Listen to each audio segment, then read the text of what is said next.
I think we got a great welding program, actually. I think a lot of the students that come through the program can fit in anywhere in the college level programs after they get out of here.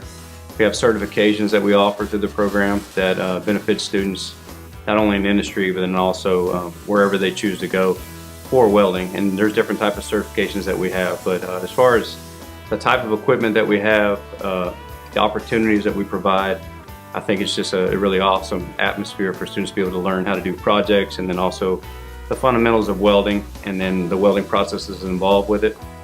I would say, if you like construction field, if you like to build things, there's a little bit of science involved in welding, metallurgy.